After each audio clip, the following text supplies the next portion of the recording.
আসসালামু আলাইকুম, আশা করি আপনারা সবাই ভালো আছেন। তো আজকে আমি আপনাদের মাঝে আরেকটা গণনা আপনাদের মাঝে শিখাবো।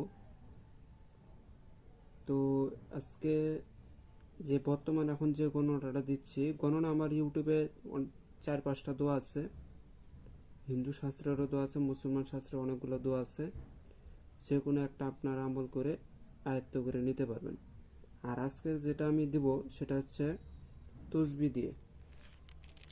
এর আগে আমি একটা তসবি দিয়ে দিছিলাম, সেটা হচ্ছে গুটি গুণে গণনা করা।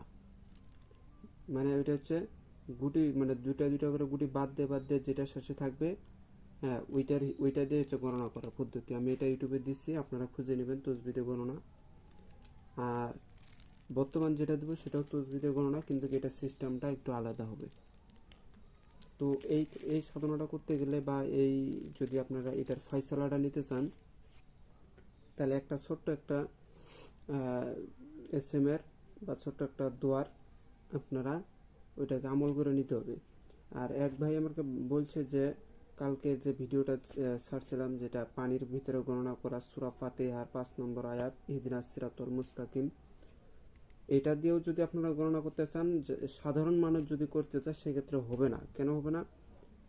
কারণ সূরা ফাতিহা যে ব্যক্তি 333 বার জপ করছে প্রথম দিনে, মানে এই কাজটা করার আগে 333 বার সূরা ফাতিহা জপ করে নিতে হয়।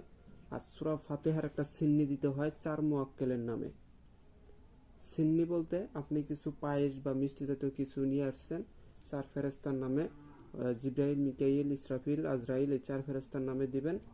দিয়া এই সিন্নিগুলা ছোট বাচ্চাদেরকে খাওয়াই দিবেন। খাওয়াই দেওয়ার পরে আপনারা এই কাজটা করে দেখবেন, 100তে 100 রেজাল্ট পাবেন। পানির ভিতরে যেটা দিচ্ছি, ডিশের ভিতরে পানি, স্থগিত পানির ভিতরে যে গণনা করা, 100% রেজাল্ট পাবেন। আর আজকে যেটা দিব এটা হচ্ছে নাদে আলী শরীফ দিয়ে গণনা করা। নাদে আলী শরীফ হয়তো আপনারা অনেকেই চিনেন না। এটা নাদে আলী শরীফ, এটা এমন একটা দোয়া, যে দোয়াটা পাঠ করলে যে কোনো বালা মুসিবতের মধ্যে পড়েন না কেন, আপনি শুধু দোয়াটা পাঠ করবেন বা এই আমলটা করবেন, যত বড় আপনার কঠিন বিপদ আসুক সেটা আসান হয়ে যাবে, কেটে যাবে সব। কোনো জায়গায় বিপদে পড়ে গেছেন, নাদে আলী শরীফটা পাঠ করবেন, ইনশাআল্লাহ ওখান থেকে সঙ্গে সঙ্গে রেহাই পেয়ে যাবেন। আবার নাদে আলী শরীফের এমনও গুণ ক্ষমতা আছে, এটা আহেলে বায়াতের একটা এসএম, যেটা মাওলা আলীর থেকে আসছে, যেটাকে নাদে আলী শরীফ বলা হয়। আর এটার অনেক মজা আছে, যাই হোক এটা লিখেও শেষ করা যাবে না। তো এই নাদে আলী শরীফের আমলটা আপনারা করবেন। সর্বপ্রথম এরকম একটা তসবি নেবেন। তসবিটা যদি আপনাদের ছোট হয় তাহলে বেশি ভালো হয়, কারণ এটা আমার অনেক বড় একটা তসবি। দেখেন এটা অনেক বড় একটা তসবি এবং গুটিগুলো অনেক বড় বড় গুটি। আর আপনারা নেবেন ছোট তসবিগুলো, নেবেন। আর তসবি কিন্তু প্লাস্টিকের অনেকগুলো আছে, প্লাস্টিকেরগুলো নেবেন না, যেগুলো পাথরের বা যেগুলা মানে একটু ভার জাতীয় জিনিসের, ওগুলো নেবেন।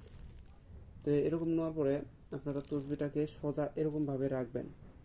আর তসবির যে মাথাটা আছে, যে এখানে, এই যে এখানে ধরবেন, এভাবেও ধরতে পারেন বা এভাবেও ধরতে পারেন। এভাবে ধরে তসবিটাকে এরকম করে স্থগিত করে রাখবেন। তসবিটা যাতে নড়াচড়া না করে, আপনি নিজ ইচ্ছায় নড়াবেন না। তসবিটাকে এরকম করে ধরে রাখবেন,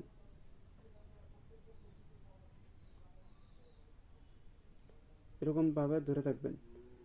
আর নাদিয়াল শরীফটা পাঠ করতেই থাকবেন ভিতরে, মানে আপনি পাঠ করতেই থাকবেন নাদিয়াল শরীফটা। আর আপনার উদ্দেশ্য কি সেটা আপনারা খেয়াল রাখবেন। মানে আমি এই উদ্দেশ্য নিয়ে আজকে এই আমলটা করতেছি। এটা যখন স্থগিতভাবে আপনারা ধরে রাখবেন, নিজের হাতে ধরে রাখবেন, অন্য কাউকে দিবেন না। আর আপনি নিজের ইচ্ছা তসবি এরকম করে নড়াবেন না। তসবি দেখবেন আপনি যখন এরকম করে ধরে থাকবেন, একটা মানুষ যদি ধরে থাকে আস্তে আস্তে এটা একটু নড়ে, এটা স্বাভাবিক ব্যাপার। কিন্তু যখন আপনি নাদিয়াল শরীফ পাঠ করা শুরু করবেন, দেখবেন যে তসবিটা এরকম এরকম করে নড়বে, এরকম এরকম, এই যে এরকম এরকম এরকম করে নড়বে।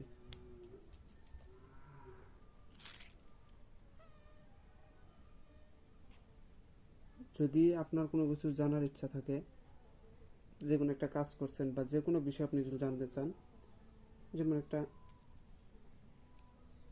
কাজ করছেন সে কাজের রেজাল্টটা আসবে কি নাই এই বিষয়ে যদি জানতে চান, সাপোজ ধরে নেন এরকম করে তসবিটা ধরে থাকবেন, নাদিয়া আলী শরীফ আপনি পাঠ করবেন, সব পাঠ করতেই থাকবেন, স্থগিত নাই, পাঠ করতেই থাকবেন।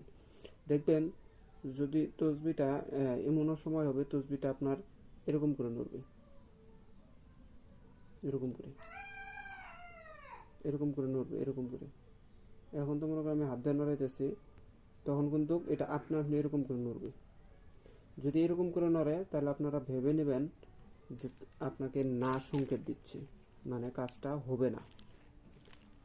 আর তসবি যদি এরকম করে ঘুরে, এরকম করে, মানে আপনার দিকে আসতেছে আর সামনের দিকে যেতেছে, আসতেছে যেতেছে, যদি এরকম করে হয় তাহলে আপনারা বুঝে নেবেন 100% কাজটা হবে।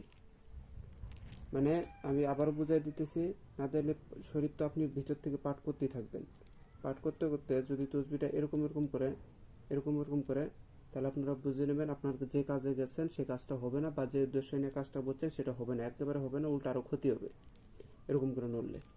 আর যখন এরকম করে নড়বে, এরকম করে, এরকম করে সামনে যাবে আসবে, সামনে যাবে আসবে, তখন আপনারা ভেবে নেবেন 100% কাজ হবে।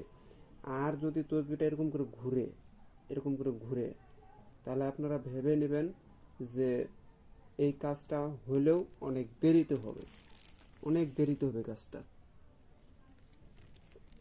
অনেকেই বলতে পারেন যে ভাই এখন আমি যেমন ধরেন একটা রোগী আছে, ওনার শরীরে শারীরিক সমস্যা, নাকি কুফরি কালাম করা আছে, নাকি কোনো উপরকার কোনো সমস্যা জিন করি, সেটা ওই একই পদ্ধতি। যদি আপনারা আগে থেকে ভেবে নেবেন, যদি আপনি যদি তসবি এভাবে নড়ে আপনারা ভেবে নেবেন, আগে থেকে ভেবে নেবেন যে তসবি এভাবে নড়লে আমি মনে করব যে এটা কোনো জিনের সমস্যা বা কোনো উপরকার সমস্যা, এক কথা। আবার এটা ভেবে নেবেন যদি তসবি এরকম করে নড়ে তাহলে আমি ভেবে নেব যে এটা কোনো কুফরি কালাম করা আছে।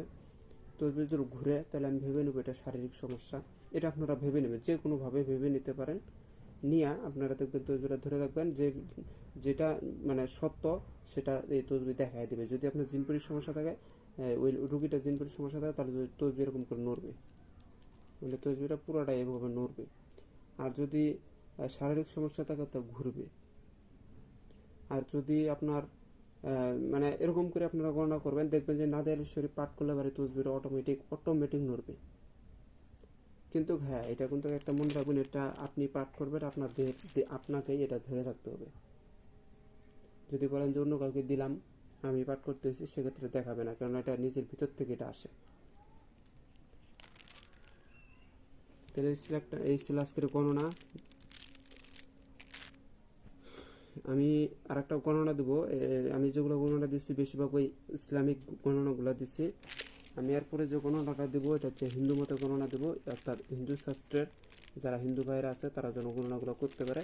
তো আমি সেই গণনাটাও দিব। এটা অনেক পুরাতন আদি যুগের একটা গণনার পদ্ধতি, যেটা আমরা দেখছি দাদারাও করছে, মানে আমাদের পূর্বপুরুষের ভিতরে যারা কবিরাজ ছিল, যারা মহান বা কবিরাজ ছিল হিন্দু মতে মহান বলে, তো তারা হচ্ছে ওই হিন্দু শাস্ত্রে যে গণনাটা আমি ওইটা দিব, যেটা দিব এটা তারা করে আসতো।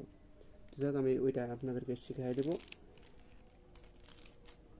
তো আজকের ভিডিও, যদি ভিডিওটা ভালো লাগে অবশ্যই লাইক কমেন্ট শেয়ার করে পাশে থাকবেন। যদি কারো কোনো কিছু প্রয়োজন হয় অবশ্যই আমার সাথে যোগাযোগ করতে পারেন।